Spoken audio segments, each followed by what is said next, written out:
Alright guys, here we go once more with the Great Ace Attorney 2.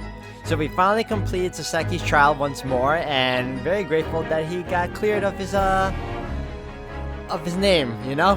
He deserved it. So we're gonna move on and continue on the next part of the game and see where it takes us. So I hope you all continue to enjoy watching. Let's get to it. Alright guys, and we are back.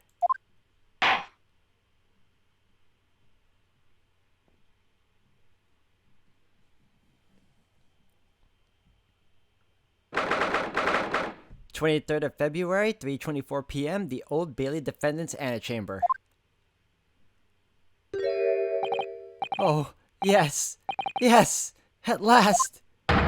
Divine justice duly done! Divine justice? My dear fellow, if there were any divine justice in this world, you would shave that mustache. No, this has nothing to do with my mustache! Some say the luxuriant mustache is a sign of physical prowess, Mr. Shome. Locum student, Mr. Naruhodo Esquire. Once again,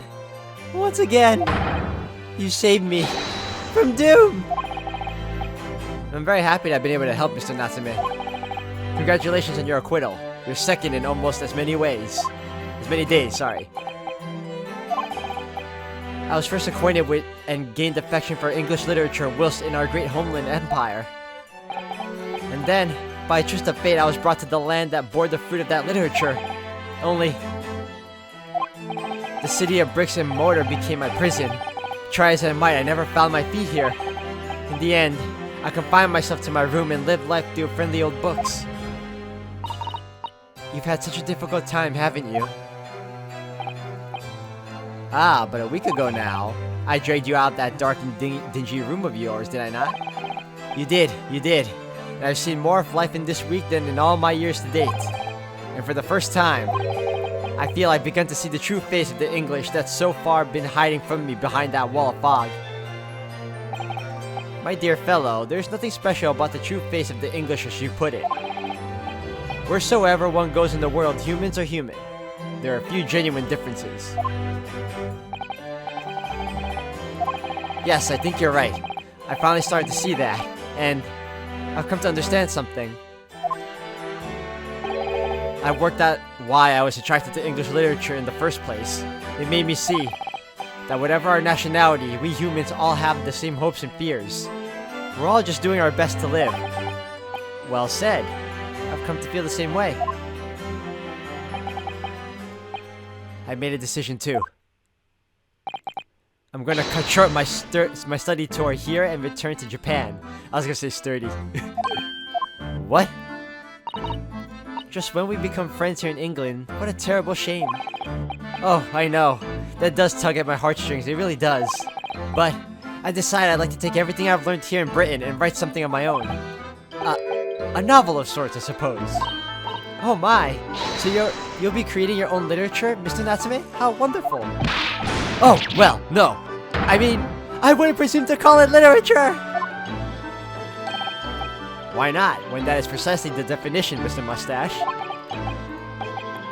I suppose you're right, yes. It will, in a way, be literature. But as of now, all I know is that I'd like to try my hand at writing. I have no delusions of grandeur. I, for one, would love to read your work. Well, all things considered, it may be for the best. After all, you have once again emerged victorious from a battle with the Reaper.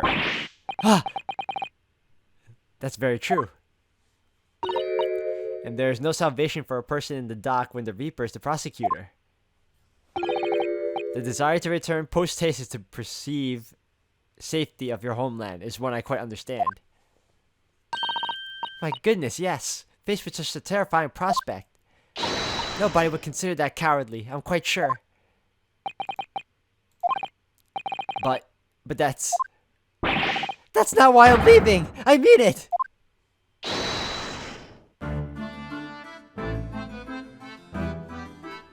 Objection! And that was the case that we found ourselves embroiled in 6 months ago now. Sasaki-san did indeed return to Japan and submitted a report about both cases to the government. It was on reading that report that Professor Mikotoba was prompted to visit the scholar. And barely any time later, Susato-san was given the news that she must return to Japan as well. On the back of a telegram stating falsely that her father had fallen gravely ill. The only possible explanation that comes to mind is what happened after the trial on the following day. The day that we uncovered the loot hidden by the now deceased convict in his former lodgings.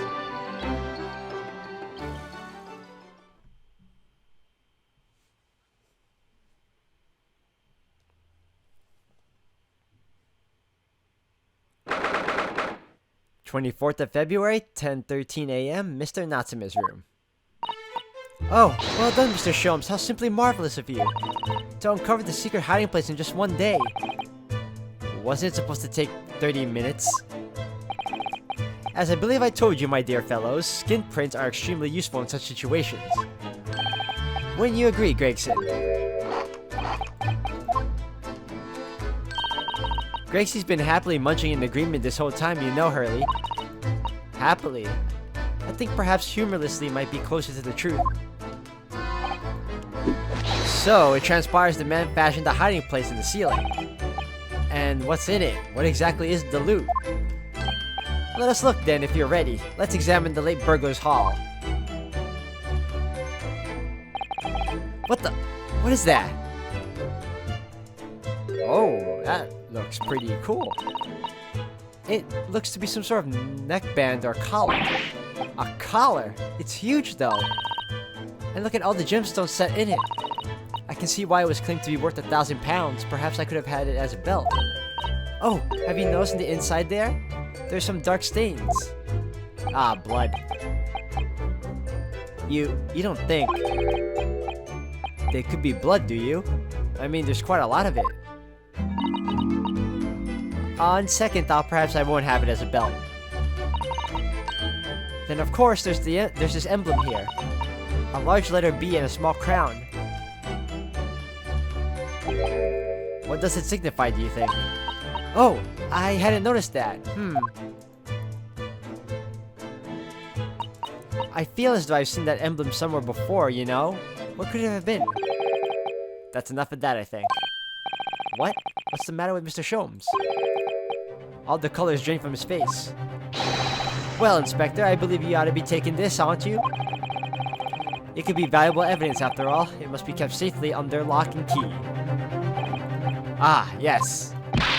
Get your grubby hands off that, you lot, and hand it over now!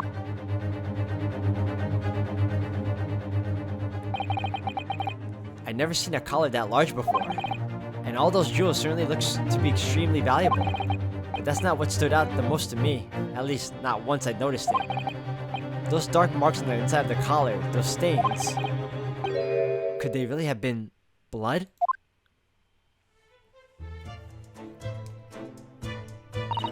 Well, that was a funny case, wasn't it? But it's all buttoned up now.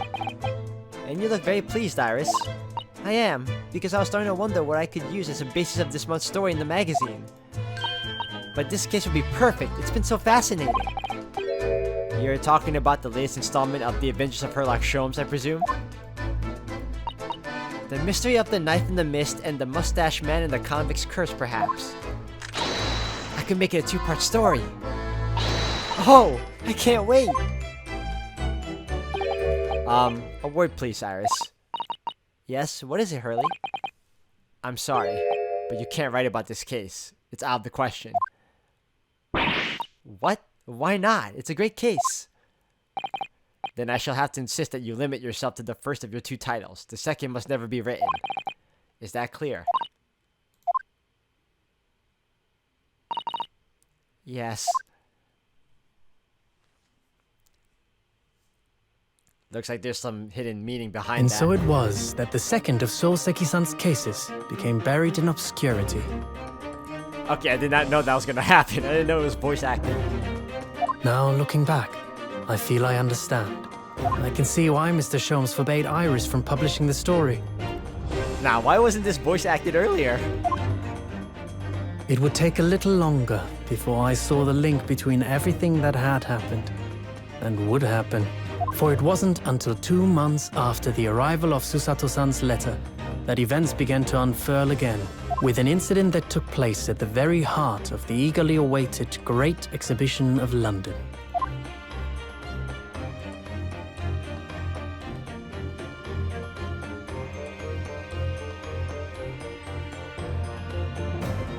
Alright, we reached the end. At least of this chapter of the story. We're now on episode 3, The Return of the Great Departed Soul. Yes!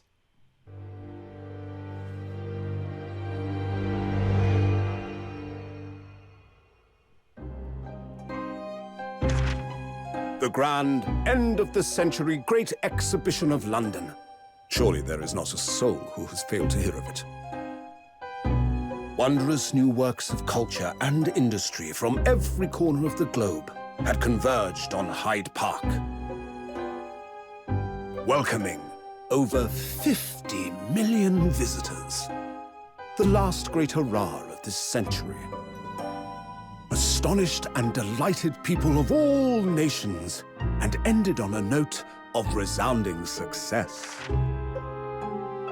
But as regards to the terrible catastrophe that occurred during the festivities, very few are aware my friend Mr. Herlock Sholmes had a hand in unraveling the matter. For from the shadows, it was he who earnestly unearthed the facts of the case. And like the centerpiece of the Great Exhibition, which rose high into the skies of Hyde Park, Sholmes's brilliant deductions, as clear and lofty as the Crystal Tower itself, brought the truth to light.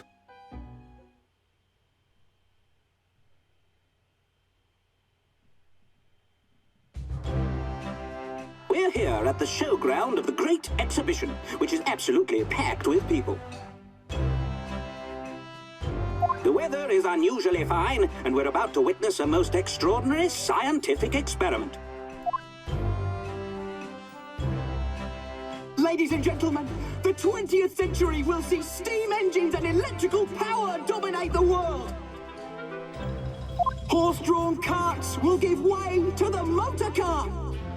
Ships will sprout wings and take to the skies. And today, we showcase even more advanced technology. A glimpse into the future. A world first. A demonstration of my super high voltage instantaneous kinesis machine.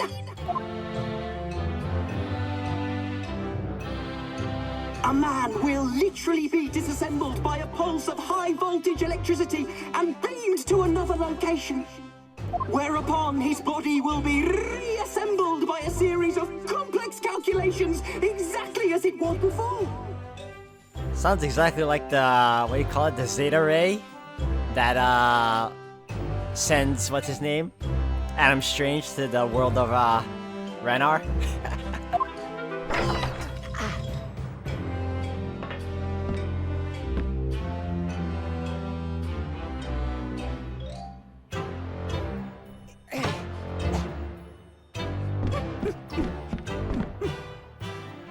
In but a few moments from now. Or, sorry, maybe it's Ran, not Ranar. These gentlemen will, in the blink of an eye, complete an incredible journey through the air. To arrive an instant later on the Crystal Tower behind you! This one, yes, yes, yes! Whoa!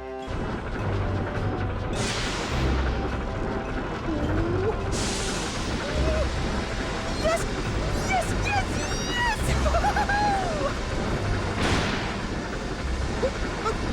No, please, that's not what I wanted! Ah!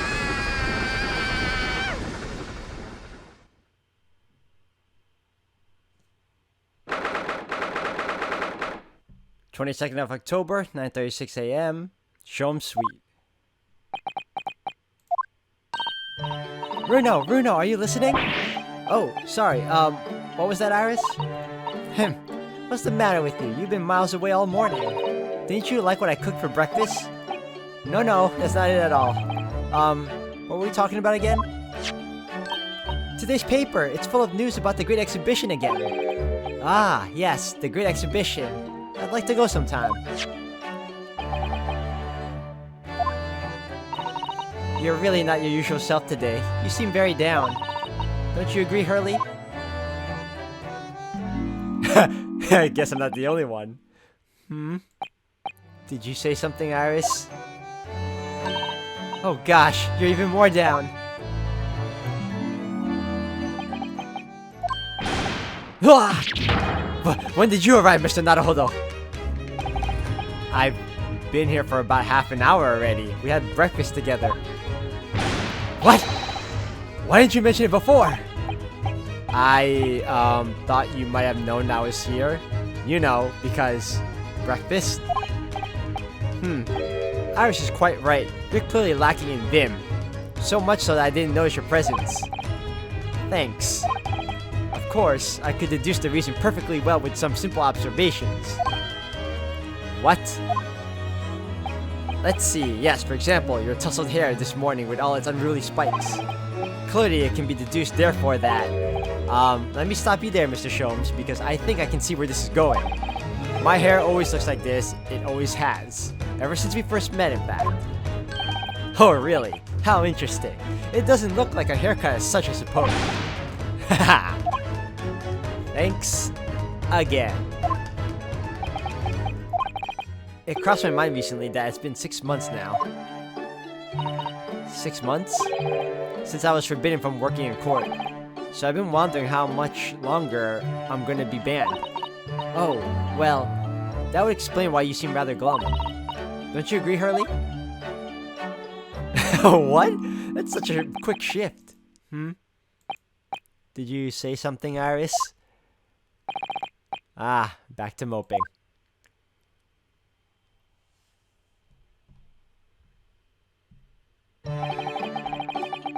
What's the matter with Mr. Sholmes today?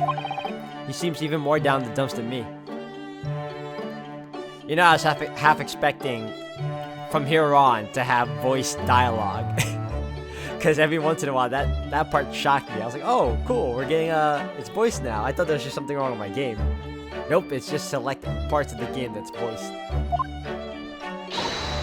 I know, and the great exhibition is open. You'd think you'd be excited. Oh, why don't we all go see it together? I want to. Of course I do. But I can't. Not for the time being. Why not? Why not? Why not? Because I'm a great detective after all. So you're embroiled in some tricky case that you can't be distracted from, is that it? I don't remember hearing that you're working on a case, Hurley. I suppose I should try to find out what's going on. Let's converse. Whoa, okay. Event 6 months ago. Half a year ago now, I took on the defense of a young girl in a trial heard at the Old Bailey. What at first seemed like a simple case of murder that took place at a London pawnbrokery turned out to be one part of a much more far-reaching plot that involved the British government. During the course of the trial, it was found that I made an unavoidable yet at the same time unforgivable mistake. Worlds fail me. This situation is utterly deplorable. Mr. Naruhodo. Yes, my lord. I will decide upon your fate following the conclusion of this trial. Of course, my lord. In the end, I had my right to represent people in court revoked. I was told I had to spend my time in research and study, so that's what I've been doing. You have, haven't you, Runo? Reading all those big fat tomes about British law up in your room, and the notes about Sholmes' old cases? Brewing Irish special blends of tea, fetching my daily bread for me? That rhymed. You become something of a manservant around here. Start on the silverware next, Master Naruhodo. Well, I'm thinking of going to ask the powers that be to reconsider. Specifically, Lord Strongheart at the British Supreme Court on Whitehall. Lord Strongheart? Ah, the delightful Lord Chief Justice. Not my favorite fellow. He's not mine either, but he's the man I have to talk to. He's the only one who can grant permission for me to start working in the courts again. I came to Britain to become the best lawyer I could, and I can't do that just sitting around here. Alright, now the Great Exhibition. The whole of London has been swept up in this great exhibition, hasn't it? The most advanced science, the most modern technology, the finest works of art, and feats of engineering. For the next 6 months, our capital will be showcasing these things and the world will be watching. Oh, do you know what I'd like to do? I'd like to look down on London from one of those lovely balloons. Look down on... Do you mean those things? Fly? Yes, of course. They fly high in the sky and don't even need wings to do it. All you need is hot air. But how? How does hot air have anything to do with flying? It makes no sense. I can't understand it at all. That's true of a lot of scientific discoveries. Most people can't understand them at first. But in 100 years' time, all these things would just be common knowledge. I suppose they might be. Mind you, some of the science being demonstrated seems very questionable. Something went wrong in the open experimentation stage yesterday, apparently. There was a huge explosion. Still, I wish I'd seen it though. I'd love to see how bad some of these scam experiments really are. Says the innocent 10-year-old girl. See here, every page of this paper carries some article or other about the Great Exhibition. But the brighter things shine, the darker the shadows that are cast behind them. Personally, I find myself drawn to the darkness, to the impenetrable. That is my proper atmosphere.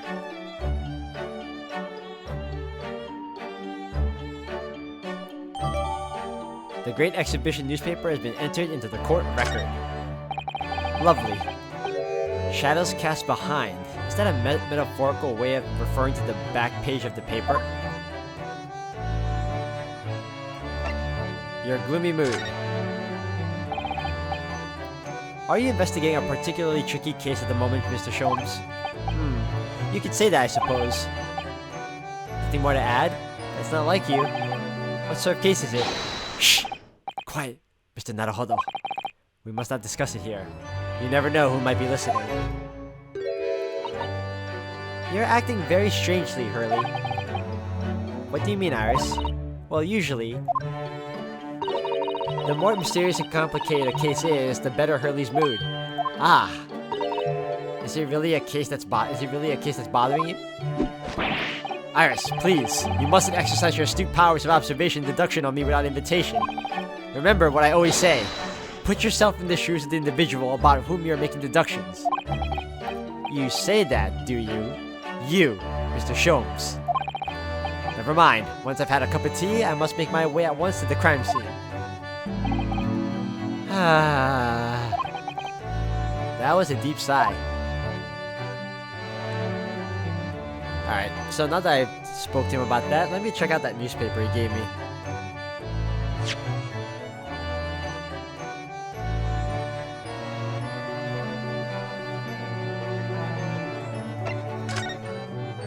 Alright, he said to check out the back. The Reaper attacked?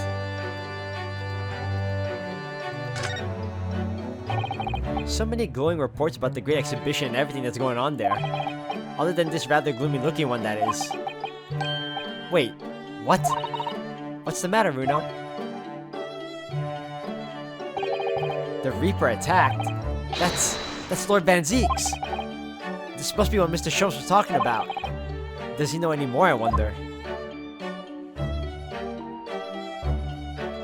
Alright, so I guess we gotta talk to him again. There it is.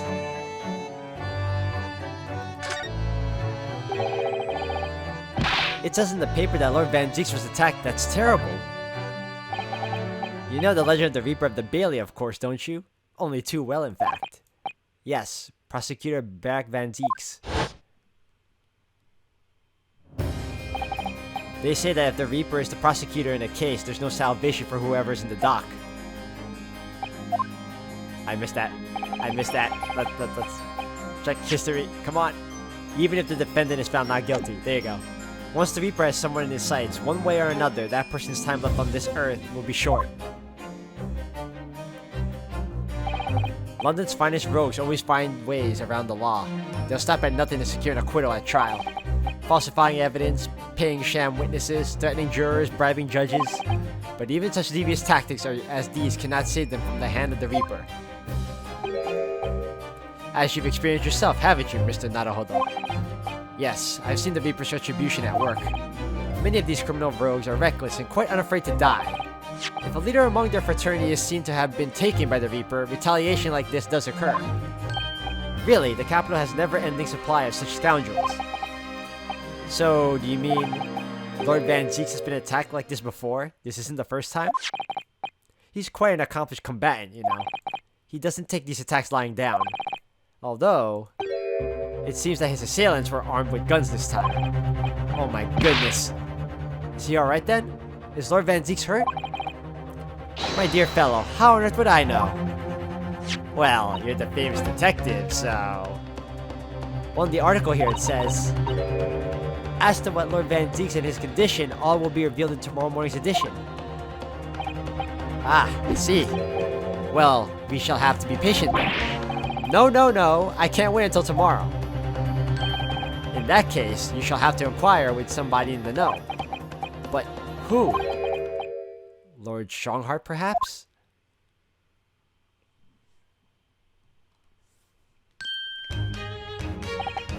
Well, I must be leaving now. Yes, understood. See you later, Mr. Sholmes. Ha! You really are a shameless liar sometimes, my dear fellow. What? You seek to put me off guard and follow me, don't you? Well, you'd be wasting your time. The thought hadn't crossed my mind. But now I'm wondering where you're going. Ha ha ha! Well then, see you later indeed.